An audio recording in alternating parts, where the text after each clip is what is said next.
Leitura da palavra do Senhor, Marcos capítulo 7, a partir do verso 24.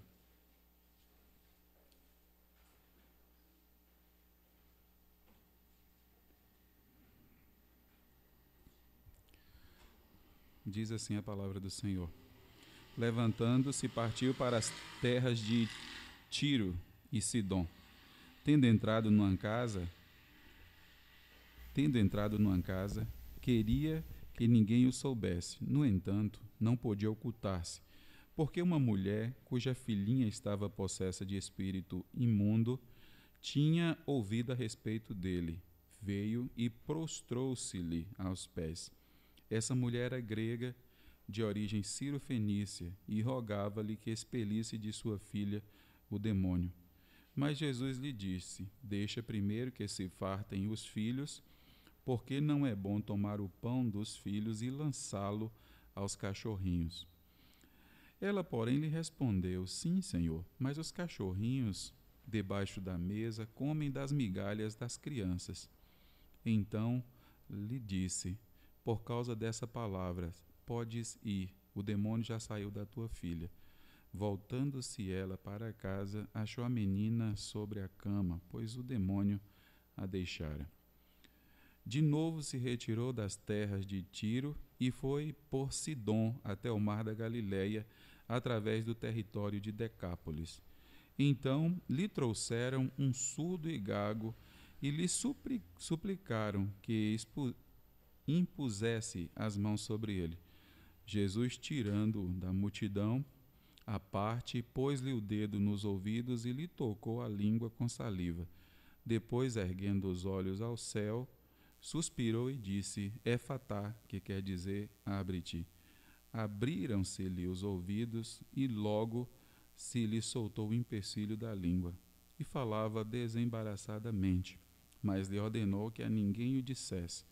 Contudo, quanto mais recomendava, tanto mais eles o divulgavam. Maravilhavam-se sobremaneira, dizendo: Tudo ele tem feito esplendidamente bem. Não somente fez ouvir os surdos, como falar os mudos. Que Deus abençoe a leitura desse texto. Vamos orar, irmãos, mais uma vez. Pai, nós te agradecemos por cada pessoa que está conosco, Senhor. O Senhor conhece a necessidade de cada um, bem como conhece a necessidade também das pessoas que estão nos acompanhando através da internet, Pai. Pedimos em nome de Teu Filho Jesus Cristo que de maneira simples o Senhor fale em cada coração, Senhor, em nossas vidas, Pai amado. Ó Deus, que o Teu Santo Espírito nessa noite tenha liberdade, Pai, de apresentar as verdades que são do desejo do Senhor, para que as nossas vidas sejam edificadas, para que nós compreendamos a cada instante mais a respeito do Teu Filho e do grande amor dele.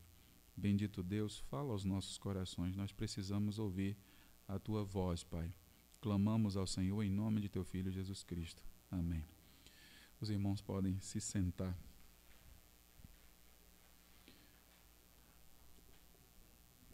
Esse primeiro milagre realizado pelo Senhor Jesus é registrado aqui em Marcos e também em Mateus. O segundo, apenas Marcos registra. E Marcos registra esses dois eventos, ele coloca os dois eventos na sequência, porque em todo esse capítulo ele está tratando da incredulidade, da perseguição que os religiosos estão fazendo ao Senhor Jesus. Passa provavelmente já do segundo ano, melhor dizendo, quase o período final do ministério público do Senhor Jesus Cristo, e a oposição se intensificou com relação à pessoa do Senhor Jesus. Se levantam então líderes religiosos de todas as formas, procurando de alguma maneira desacreditar Jesus Cristo. E ele então parte da região pertencente ao povo judeu, povo de Israel, e ele vai para essas cidades que o texto citou. Não são cidades que pertencem ao povo judeu, são cidades gentias. E esses dois eventos narrados aqui, eles tratam exatamente de pessoas que não fazem parte do povo judeu, mas que se aproximam do Senhor pedindo a ele algo, ou clamando a ele que realize algo. Eu gostaria que nós observássemos a respeito ao contraste entre uma fé verdadeira, uma fé genuína e uma religião vazia, uma religião vã. A religião estava muito mais interessada em encontrar alguma espécie de falha na vida de Jesus e nunca poderiam. E se não podiam e não tinham como encontrar, eles passavam a perseguir de todas as formas. Jesus então se afasta daquela religião vazia. E ele fala a um grupo de pessoas que os judeus consideram literalmente, na maneira como o judeu considerava naquela época, como cães, como pessoas que eram imerecedoras, inclusive, de atenção. Um gentio, uma pessoa que não pertencia à nação de Israel, ele não poderia tocar nas coisas pertencentes ao judeu. Se um judeu tocasse, imediatamente ele, de acordo com a sua religião, ele se tornaria impuro. E Jesus tem dois momentos interessantes com duas pessoas que carecem profundamente de uma ação ou de uma intervenção em suas vidas. Não sei qual é o estado do seu coração, de verdade. Mas uma coisa eu sei, a maneira como nós nos aproximamos. Quando nós precisamos de algo, a maneira como nós nos aproximamos faz toda a diferença. Imagine se você precise muito de alguém, ou que alguém faça um favor por você. E se você se aproximar através de um pedido arrogante ou, de certa forma, cheio de pretensão, seria difícil a outra pessoa atender. Então, quando nos aproximamos de Deus, devemos nos aproximar com um verdadeiro, com um coração sincero, com um coração genuíno, com um coração de quem de fato sabe que necessita. E esse texto narra duas pessoas exatamente assim. Observe, irmãos, que o texto, o primeiro, a partir do verso 24, nos dão conta que Jesus quer ficar num canto à parte. Ele havia tirado um momento para trabalhar diretamente com seus discípulos. Essa é uma das razões pelas quais ele vai para essa região dessas 10 cidades gentias, chamadas de Decápolis, e ele quer ter um momento com seus discípulos. E ele não queria, o texto diz aí, de maneira bem clara, ele não queria que ninguém soubesse. Entretanto, o texto diz, que ele não pôde ocultar-se. Jesus não queria, mas ele não pôde ocultar-se. E por que ele não pôde ocultar-se? Porque uma mulher cirofenícia, ela clamava insistentemente para que ele pudesse intervir na situação da sua filha. Mateus diz que ela estava terrivelmente endemoniada. E a expressão que aparece lá em Mateus, a ideia é de fato um ninho de demônios.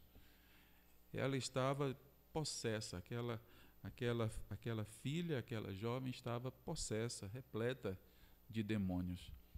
E aquela mãe sai da sua região e vai ao encontro, sem dúvida ouviu falar a respeito do Senhor Jesus Cristo. E ela acredita que Jesus pode fazer algo em favor da sua filha. Então observe, irmãos, os judeus estavam, eu vou usar a expressão, cansados de ver Jesus realizando milagres. Inclusive os religiosos viram muitos milagres serem feitos. Entretanto, os seus corações não se abriram para que Deus pudesse fazer diferença em sua vida. Uma mulher, por sua necessidade, deixa a sua terra, o seu território e vai quando fica sabendo que Jesus está em determinado lugar, porque ela necessita de uma intervenção do Senhor Jesus Cristo em sua vida. E Jesus, como todos nós sabemos, ele vai atender o clamor dessa mulher. Mas primeiro, ele vai trabalhar a fé dessa mulher. Eu nem diria trabalhar, ele vai deixar que ela possa demonstrar até que ponto a fé dela vai, onde essa fé dela, ou que essa fé dela alcança, onde essa fé firmada de fato na pessoa do Senhor Jesus a levaria. o que ela estaria disposta a passar e a sofrer por amor à sua filha e pela fé que tem na pessoa do Senhor Jesus Cristo. Jesus, então, é interrompido. Mateus diz que os discípulos pedem, inclusive, que ele faça alguma coisa. Faz alguma coisa, intervenha aí, porque essa mulher está clamando.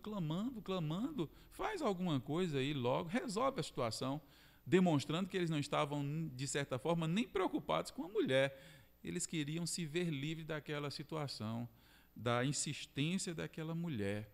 Ela insiste, ela clama, e ela continua clamando, e ela prossegue clamando, e ela se joga, literalmente é o que o texto diz, ela prostra-se-lhe aos pés, ela caiu aos pés de Jesus, ela deitou nos pés de Jesus, é o que o texto diz. E então é dito que ela é grega de origem sírio-fenícia, e roga-lhe que expelisse de sua filha o demônio. Minha filha está terrivelmente endemoniada. Irmãos, o Senhor Jesus, ele fala que, João inclusive registra isso, veio para o que era seus, mas os seus não receberam. Mas a todos quanto recebeu, deu-lhes o poder de serem feitos filhos de Deus. Como vimos semana passada, quando gregos entregam as suas vidas a Jesus, ele diz assim, é chegado a minha hora. É chegada a minha hora. Judeus que haviam ouvido a pregação, visto os sinais, estão rejeitando a mensagem do Senhor Jesus. Gentios estão se aproximando do Senhor Jesus. Aí nós entendemos, irmãos, o porquê de Jesus tratar e conversar com essa mulher dessa forma. Ele tinha um ensino para os seus discípulos e para aquelas pessoas religiosas. Ele tinha algo para demonstrar para essas pessoas. E ele queria que essa mulher pudesse demonstrar para os seus discípulos e para aquelas pessoas religiosas e para nós também, até que ponto vai uma fé autêntica, uma fé genuína. Provavelmente, alguns de nós, se só pelo fato de alguém não atender prontamente, já desistiríamos. Bater na porta de alguém, olha, não incomoda o mestre, não, ele disse que quer descansar. Então, o que eu posso fazer? Olha, eu preciso muito falar com Jesus. Não, olha, não incomoda Jesus, não. Ele disse que hoje ele não vai atender as pessoas. Não, e a mulher insiste. Ela permanece ali, ela continua ali. A tal ponto, como disse, que os discípulos dizem assim, ô Jesus, faz logo alguma coisa e resolve o problema dessa mulher para que ela pare de atormentar.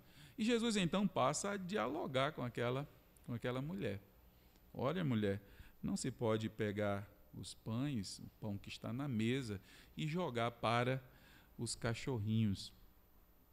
Se alguém dissesse isso, a depender da nossa necessidade, é provável que nós desistiríamos. Irmãos, como eu disse, a expressão que o judeu tem com relação ao gentio é justamente essa, ele chama de cachorrinho, de cão. Ele trata de maneira extremamente desprezível.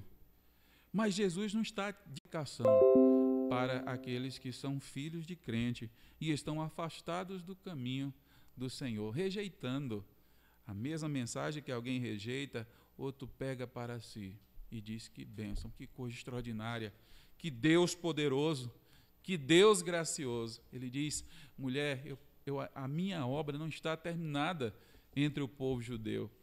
Eu preciso pregar, eu preciso fazer com que eles estejam saturados de tanto ouvir e de ver os milagres, só então iniciar o trabalho para com os gentios. E ela diz, Senhor, basta uma migalha, Senhor.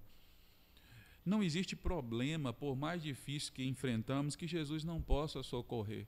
Não existe milagre que ele não possa fazer, não duvide disso em nome de Jesus Cristo. Alguns se aproximam cheios de receios, têm profundas dúvidas, vão me tratar diferente, vão me ver de forma diferente, vão dizer que eu já me aproximei e talvez desisti em um outro momento, e discípulos fazem isso mesmo. Agora Jesus não faz. Jesus em nenhum momento ele faz isso. O diálogo de Jesus com aquela mulher ressalta a fé daquela mulher. Olha o que ele diz logo na sequência. Ela, porém, lhe respondeu, Senhor, sim, Senhor, mas os cachorrinhos debaixo da mesa comem das migalhas das crianças. Então lhe disse, por causa dessa palavra, pode ir, o demônio já saiu da tua filha. Voltando ela para casa, achou a menina sobre a cama, pois o demônio a deixara. Ela retorna para casa. Quando Jesus diz, você pode ir, a mulher acreditou. Ela não fica, será que aconteceu mesmo, Jesus? Será que o Senhor operou mesmo? Como é que eu vou saber? Deixa pelo menos eu ir lá tirar a dúvida, depois qualquer coisa eu retorno. Não. Ela tem fé na palavra do Senhor Jesus. E ela sai dali, quando ela chega na sua casa, ela vê o ato poderoso do Senhor Jesus. Não duvide da ação do Senhor Jesus. Não duvide de que Ele possa libertar. E para nós que somos discípulos do Senhor Jesus, não duvide do amor de Jesus para com pessoas, do desejo de Jesus de transformar pessoas. Nós, discípulos, às vezes achamos, mas será fulano? Mas será Beltrano? Mas será que uma pessoa que naquela situação pode ser alcançada? O que é impossível para o homem é possível para Deus. Nós devemos acreditar no poder do Senhor. Ele liberta o homem encarcerado pelo pecado. Ele transforma a vida daquele que está abatido, preso nas garras de Satanás. Ele é o Deus Todo-Poderoso. E aquela mulher entende, aquela mulher compreende isso. Lembra que eu disse no início? De que maneira você se achegou aqui nessa noite, ou se achega na presença do Senhor? A maneira como nós nos achegamos, a maneira como nós falamos com Deus faz toda a diferença. Ele não gosta de um coração arrogante, mas um coração abatido e contrito. Ele não despreza. Aproxime-se do Senhor com o coração abatido e contrito, e sem dúvida alguma, Ele não vai se afastar de você. E se aparentemente, como acontecia com essa mulher, se aparentemente Ele está tratando de maneira diferente, ou não está dando a devida atenção que nós achávamos que deveria ser dado, permaneça, continue. Senhor, basta uma migalha. Não me importa que me chame de cachorro, basta uma migalha das tuas mãos, Senhor. E não é isso que Jesus não estava tratando essa mulher de maneira ruim, como eu disse, né? Lembre-se disso. Ele estava deixando que essa mulher demonstrasse o tamanho da sua fé. Ele ressalta a fé dessa mulher em contrapartida com aquelas pessoas religiosas. A religiosidade apenas na mente, sem um conhecimento genuíno a respeito de Deus, pode fazer ou pode provocar algo externo, mas internamente não existe mudança. A segunda parte da nossa meditação nessa noite nos dá conta a respeito de um rapaz que se aproxima, ou melhor, ele é levado à presença de Jesus. É dentro, irmãos, do mesmo período, numa outra região. O texto diz, de novo se retirou das terras de Tiro e foi para Sidom, até o mar da Galileia, através do território de Decápolis. Ele sai, ele faz um roteiro, quase um círculo, né? Leste, sul, depois ele retorna seguindo o mar da Galileia até essa região. E agora, então, o texto diz, no verso de número 32, que levam à presença de Jesus um surdo e gago, ou mudo, né? Alguma tradução diz mudo, e lhe suplicam que imponham a mão sobre ele. Você consegue imaginar a dificuldade de alguém que seja surdo e que seja mudo nos dias que nós estamos vivendo? Você consegue imaginar a dificuldade que seja surdo e mudo nos dias de Jesus? Hoje já existe todo um cuidado, né, apesar de muita falha que ainda existe, não é? Mas imagine todo o preconceito. Se você imagina preconceito em nossos dias, imagine todo o preconceito nos dias de Jesus com relação a alguém que tivesse tanta dificuldade assim, surdo e mudo, não sabia expressar aquilo que necessitava, não conseguia ouvir o que as pessoas estavam dizendo, ou ele não consegue falar totalmente, ou ele tem dificuldade de falar ou de manifestar-se. Eu ouvi um cientista dizendo que alguém só consegue aprender, só consegue falar se aprende aquele período quando a criança balbucia as primeiras palavras. Se ele passa esse período, ele não consegue desenvolver a fala. E isso é interessante, a fala desse cientista, para ressaltar o tamanho do milagre do Senhor Jesus Cristo. Jesus Cristo faz algo que só Ele pode fazer. O texto vai prosseguir demonstrando para nós que Jesus faz algumas coisas interessantes, e me chama muito a atenção as ações de Jesus a partir desse momento. elas são diferentes de como ele atua em outros momentos. Aqui ele age de uma maneira bem diferente. Depois que é dito assim, lhe suplicam que imponham sobre ele as mãos, seria interessante nós fazermos uma pergunta: quem é que levou essa pessoa à presença de Jesus? É provável que não foi a família, porque se fosse alguém da família, o registro bíblico diria: alguém da família o levou à presença de Jesus. Ou talvez for alguém, uma pessoa muito bem intencionada, alguém que percebia a dor, o sofrimento pela qual esse homem passara no decorrer da sua vida. E então ele foi levado à presença de Jesus e rogava-se: olha, Jesus, lembra do que aconteceu anteriormente? Jesus dizendo assim: olha, não é a hora de que eu realize milagres entre os gentios. E eles então rogam: oh, Jesus, realiza esse milagre. É alguém carente, é alguém necessitado, ele precisa. Então Jesus age, como disse, de maneira diferenciada. O verso 33 diz assim: Jesus, tirando da multidão à parte, pôs-lhe os dedos no ouvido e lhe tocou a língua com saliva. É totalmente estranho, né? É diferente. Um entendimento naquela época dizia que a saliva tinha poder curativo. Algumas pessoas utilizavam a saliva com esse propósito. Mas com relação ao povo judeu, não tem nada específico a respeito disso. Eles usavam óleo, azeite, alguma coisa nesse sentido, mas não necessariamente usar a saliva. Então, o que isso significa? Qual é o significado prático do que Jesus estava fazendo? Ele estava comunicando com aquele surdo e mudo da maneira que aquele homem podia entender.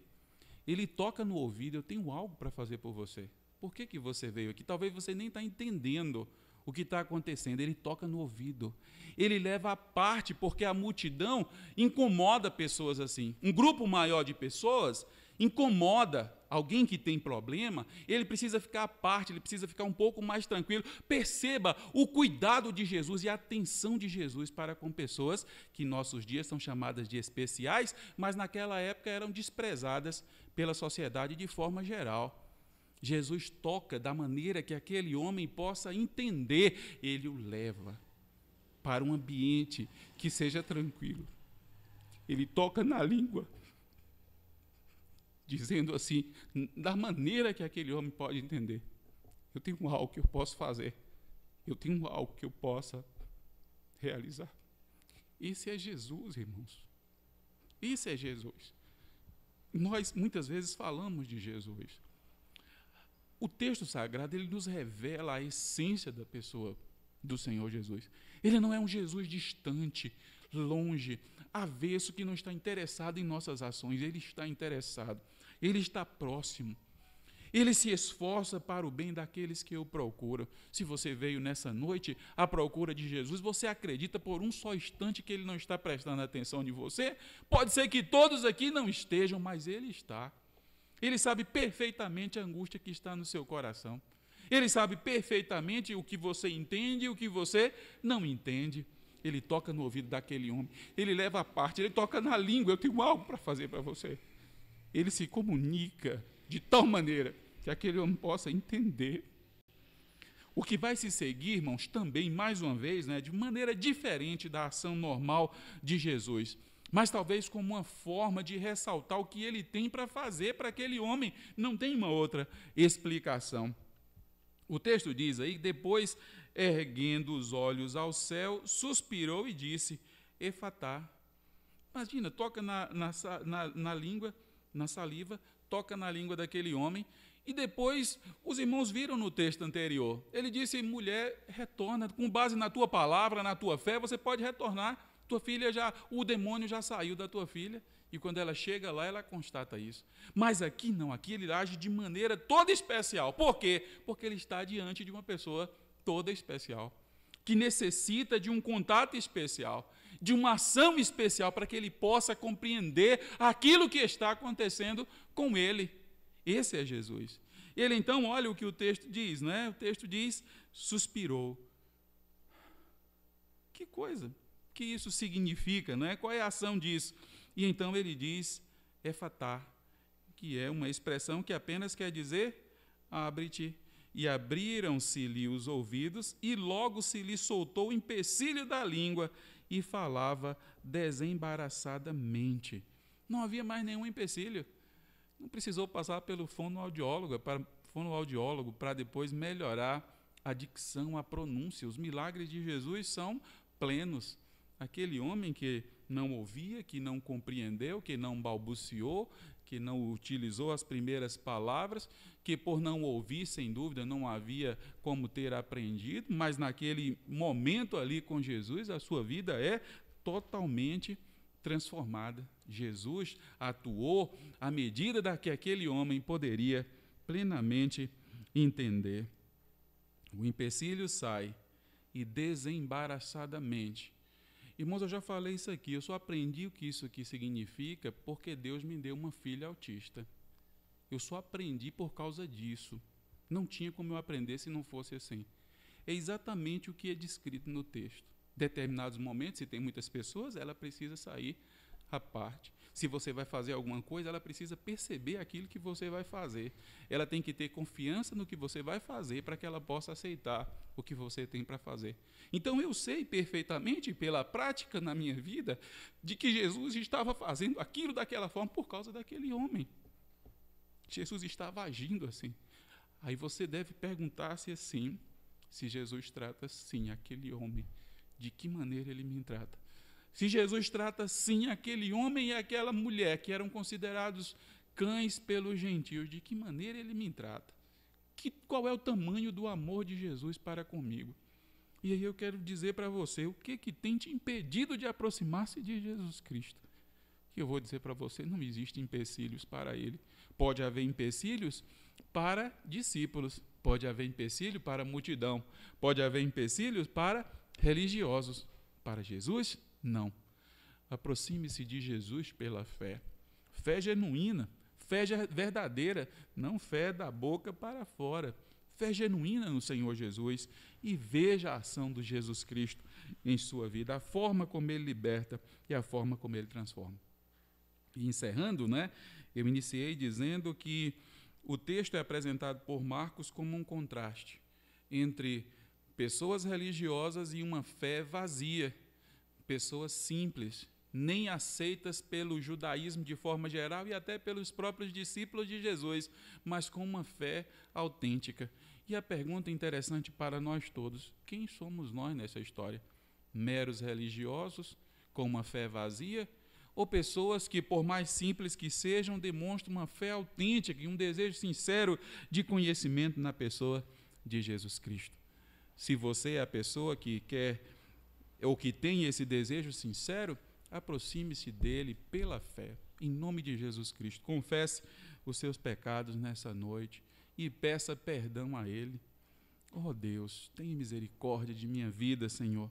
A maneira como nós